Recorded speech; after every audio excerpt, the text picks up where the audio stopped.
Now, I normally wouldn't like to start off the video this way, but you very well may not believe what you're about to watch. It's Corpse Explosion Barbarian.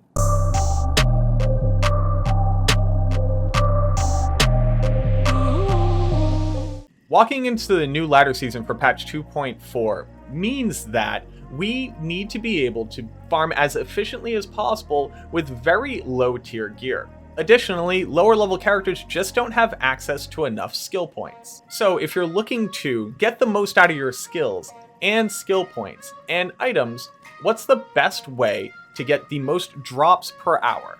Most typically, that would be on something like a Find Item Barbarian. Now at 2.4, there is incredibly important changes to this set of skills right here in the Warcry tree.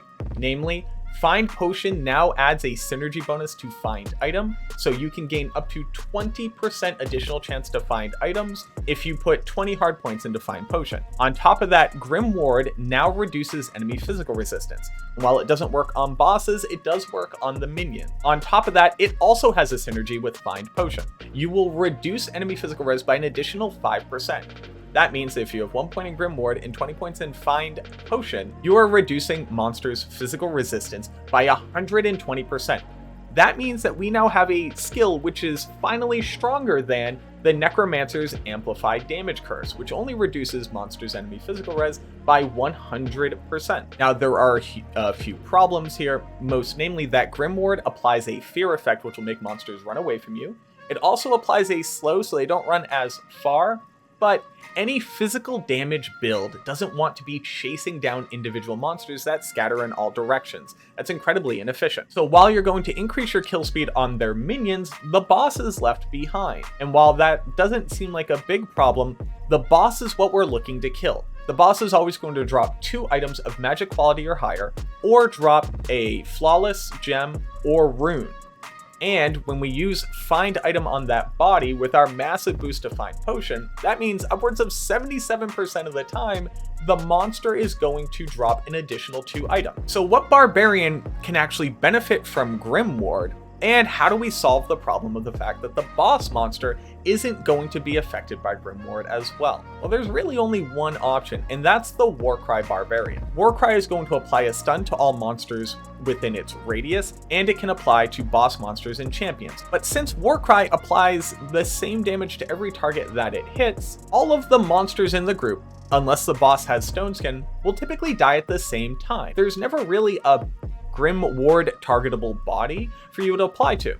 Well, that's where your mercenary comes in. I was playing around with the new Insight Act 1 mercenary using Exploding Arrow, so I can add a bit of AoE damage. She is going to be attacking at least 1 minion, meaning that 1 body is going to drop before the rest of them. So you have a body now to apply Grim Ward to, drastically increasing your kill speed against all of the other minions in the pack. And then once they're dead, your mercenary and you can both target the boss itself, so you are still gaining a bit of efficiency here, but it wasn't noticeable to the fact where I thought, hey, this is good enough. That's where Corpse Explosion comes into play. Just to very quickly tell you what Corpse Explosion does, it takes about 95% of the base monster's life pool before they died, and applies it as an explosion damage to all targets within its radius, split down the middle between physical and fire damage. So while the fire damage is always just going to be 45% of their base life, that physical damage is drastically increased if you have a Grim Ward effect on the target. Now, there are 3 options available for the Barbarian to gain access to Corpse Explosion. The cheapest version would be a Black Flail. You can make this in Nightmare, but the level 4 Corpse Explosion only has a 3.6 yard radius. Your second option, while this would be incredibly cheap because this armor isn't used for anything, Corpsemourne Ornate Plate. Corpse Explosion level 5 gives you a 4 yard radius, and that's when I remembered the fact that the polearm Bone Hue exists, and it has a couple things going for it. Namely, A, it has a level 14 Corpse Explosion. So level 14 Corpse Explosion, just to very quickly show you, has a radius of 7 yards. For people who don't know, from the middle to the edge of your screen is 16 yards, so a 7 yard radius is a little bit less than half of that.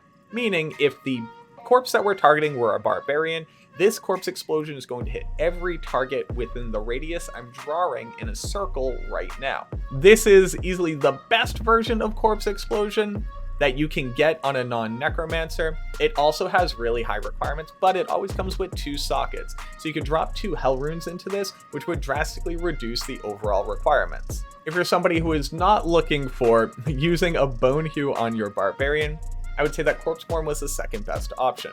Now let's get into some gameplay here where I timed out how long everything took to finish off with our various different setups, and I'll explain the nuances. For our first run here, we just wanted to get an understanding of how long it would take to kill this entire pack if all we did was use Warcry. First, we use Battlecry to decrease enemy defense just so our mercenary has an easier time hitting the targets, and then we sit there and cast Warcry till everything's dead. On average, these runs took us 40 seconds. Second up, we wanted to try Warcry plus Grimward. So we followed the same procedure. We applied Battlecry so our mercenary could hit easier. Once the first body drops, we go ahead and cast Grimward. And what you'll see is that all of the minions very quickly die around Eldritch once the curse is applied.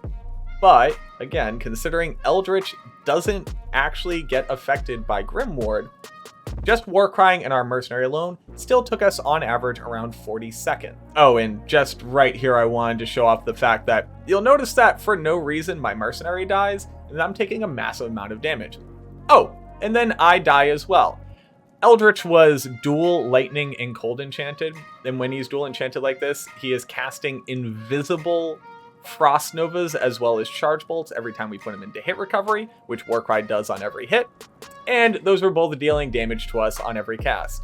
Blizzard fixed the fire enchanted, but not this one. Hopefully this one gets patched out too. Now, here's where we started to get a little fancy with our kills. First, we're applying our Battlecry and then Warcrying until a single target drops. At that point, we're then going to drop a Grim Ward. Continuing to Warcry, once 2 or 3 bodies hit the ground, we begin targeting with Corpse Explosion, and this one was using Corpse Explosion from Corpseborn itself. On average, these runs took us 30 seconds, so with the addition of the Corpse Explosion, we're now cutting 10 seconds of time off of each farming session. Last, I wanted to try out the difference using Bone Hue.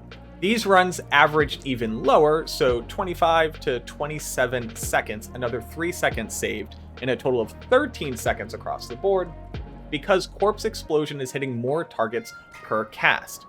That means that the boss was getting hit on almost every single one of these casts, whereas before, some of the minions would die, and then when bodies got closer to him, he would get hit by the Corpse Explosion. As far as efficiency against single pack farming, which I think is the strongest suit of the Warcry Barbarian, especially at ladder start, the addition of Grimward and Corpse Explosion are clearly showing their merit. But what I realized is I haven't shown you my gear or stats or skill points, and I want you to understand just how weak our Barbarian is. Oh, and on top of that, this is Players 8 difficulty. So not only do these monsters have the highest life totals that they can, Corpse Explosion actually doesn't scale with player settings. You only ever get the monster's base life instead of the multiplier from the higher player setting. Just think about the fact that you could be doing this in lower player settings in areas where you're not just elite farm. Realistically, this is the most hamstrung, weakest version of the Barbarian that you could possibly have that's still functional. And Grimward and the addition of Corpse Explosion are making them incredibly viable farming even in Players 8 settings. So just to show you our gear, other than the Corpseborn itself, we're using a Spirit Sword, a Lorna Skull Cap, random resistance gloves, FCR and Res rings, a life belt, and some 30 run walk boots. We have a Mara's amulet here, which is meant to simulate a 2 to skill amulet that you'd have at this point as a blue one. And keep in mind that all these resistances really aren't necessary. The moment that you take these off, your res is actually still fine, considering that everything is stunned while this is happening. But what's in the offhand? Well, that's actually our Heart Carver. If you checked our skills, you realize we don't have any points in Find Item or any points in Grimward. Our find item without a single point in it has a 61% chance of finding item. And our Grimward has a radius of 9.3 yards. Now, another thing that I was playing around with was actually Black Hand Key.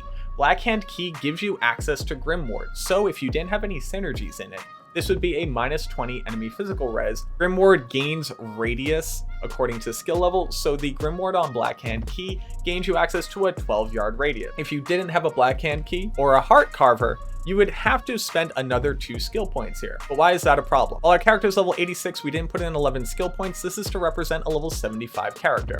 You'll see that with just 1 skill point in our passives, nothing in combat skills, we are only able to actually max out Warcry in one of its synergies.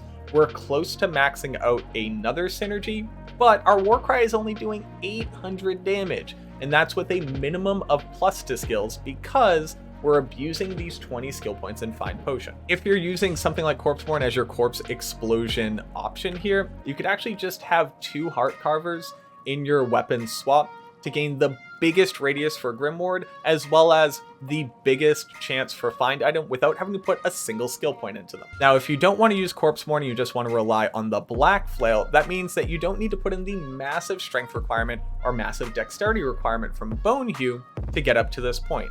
We put in just enough vitality so that when we have our bow effect applied, we have 1300 life, which is a bit sketch fest on this character, but remember, everything is going to be stunned. They literally don't do damage to you. And then, especially with insight, enough points into energy so that super mana potions can completely maintain our mana glow while we're casting Warcry. The reason why I was so inspired to make this video here is that with the changes in patch 2.4, there are a ton of items which you probably never really think about in these ways that are drastically different as far as how they can be applied and used in the game. Black is a weapon that's already used on budget smiters and is a fantastic melee weapon because of the crushing blow. It's one of the jokes in the community that KEKW, it has corpse explosion charges. How could you ever make use of it? Corpseborn is literally an armor that doesn't get used in any way, shape, or form other than to be put onto a mercenary due to its defense value. And again, these corpse explosion charges never saw the light of day. Blackhand Key, I promise you, most people when they think about Blackhand Key didn't even know that had Grimward charges on it. Remember, any character can equip this and use these charges.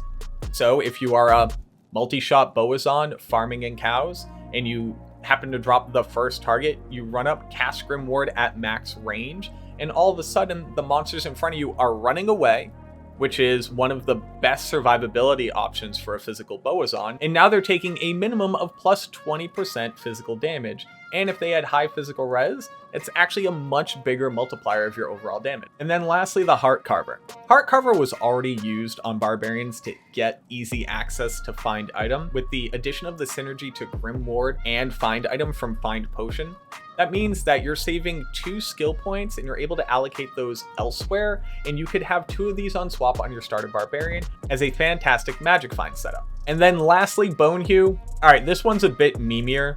Warcry Barbarian using a Bonehew just for its massive damage, and then dropping down a Grimward and corpse exploding once you drop your first target is absolutely an option for you. And what this goes a long way to do is to help out, again, that early and mid-game push that a lot of more casual players have such a difficult time with. Getting into a lot of different melee builds is just difficult when you don't have endgame gear.